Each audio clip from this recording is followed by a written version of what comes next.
Hey folks, back in the home office on a snowy and cold Thursday, December 7th, Pearl Harbor Day. We salute our veterans. It is your Pratt Pack with your headlines and the big story breaking right now. And you can tune to News Radio 1020, KDK, along with CBS Radio News, Intercom Communications for the latest. Senator Al Franken, amidst all of the accusations of inappropriate behavior, as many as 32 Democratic senators asking him to resign, is doing just that. Other stories making news today. Clashes between Palestinian protesters and Israeli soldiers broke out today in Ramallah and other places in the West Bank and Gaza Strip, one day after President Trump announced that his administration would recognize Jerusalem as Israel's capital. The roaring wildfires burning across Southern California threaten wide parts of the state today, forcing a new wave of evacuations and shutting down major roadways, even as authorities warn that the fire activity could worsen.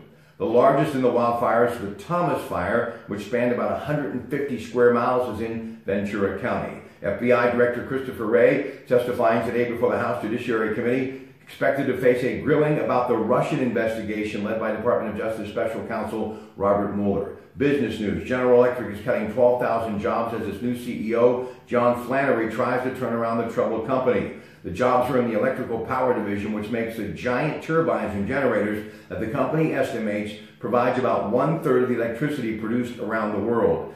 GE by far is the worst performing stock on the Dow this year, down 44%, and Flannery, who took over in August, is trying to slash costs. The company says the job cuts will mostly be outside the United States. About 295,000 people work for GE overall at the end of last year. It hopes to reduce costs by $1 billion next year. Now, some of the reasons that the business pundits are saying that this has happened to GE. Jack Welch, the CEO from 1981 to 2001, built GE into a super conglomerate that owned a major bank and NBC, but that business model has been since cast aside as overly complex. And looking back, it's clear that Welch's shopping spree may have been masking problems. One of the chief responsibilities of the CEO is deciding to where to deploy the cash. And after Jeffrey Immelt took over from Welch, GE often picked the wrong places at the wrong times. Those poor decisions about mergers and acquisitions have added to the cash crunch. Consider GE's $9.5 billion acquisition of Alstom's power business, which makes coal-fueled turbines used by power plants. The 2015 transaction was GE's biggest ever industrial purchase. For GE, the deal represented a doubling down on fossil fuels, even as renewable sources of energy like solar were gaining popularity. Consider GE Capital, which was built into a behemoth by Welch and Immelt through a series of acquisitions. It was essentially too big to fail bank inside a company that makes power plants and MRI machines. Bottom line, they were too proud.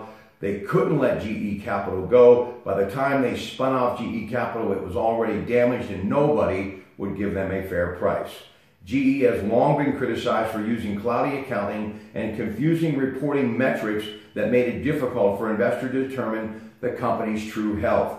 The dream to make GE a modern industrial leader that is once again on a sustainable financial path. This is the opportunity really of a lifetime to reinvent an iconic company. John Flannery, new CEO. Listen, Heffron Tillotson has been on this for weeks. Please tune in to Your Money and You with Jim Meredith and the crew this Sunday at 9 o'clock on News Radio 1020 KDKA. All right, sports news. Pens will host the Islanders, 7 o'clock tonight. Thursday Night Football, Atlanta will host New Orleans. Some stories breaking today from the NFL. Cleveland Browns GM Sashi Brown has been fired, but owner Jimmy Haslam says in a statement that Coach Hugh Jackson will return. Michael David Smith, Pro Football Talk on NBC. Here's what he's reporting today. Steelers kicker Chris Boswell believes the Bengals attempted to injure him before he could kick the game-winning field goal. When Pittsburgh initially lined up for the field goal, Cincinnati's Josh Shaw jumped offside so far he was practically in front of the ball when Boswell kicked. And on Boswell's follow-through, his foot hit Shaw, and Boswell said that really hurt. You're not jumping offsides that bad without trying to run into the kicker. And looking ahead, Saturday, December the 9th, if you like great college basketball, the 8-1 Bob Huggins West Virginia Mountaineers will be at the Peterson Event Center for an 8 o'clock tip-off. Of course, IMG Sports, 93.7 The Fan. And you know I love those University of Pitt Dental School graduates, right? I just want to thank Valerie Martone from Braces by Martone My two children, Robbie and Eva, my oldest son Tyler, obviously braces as well.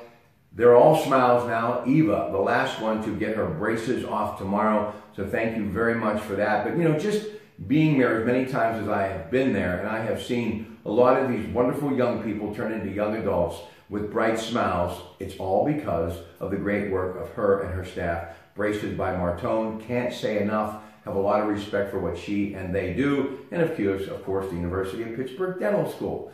Ladies and gentlemen, tonight it's bowl games and more bowl games. We're going to go through the complete list. Gino DeMarco and I at the Brighton Hot Dog Shop in Beaver. Good afternoon. Enjoy your day.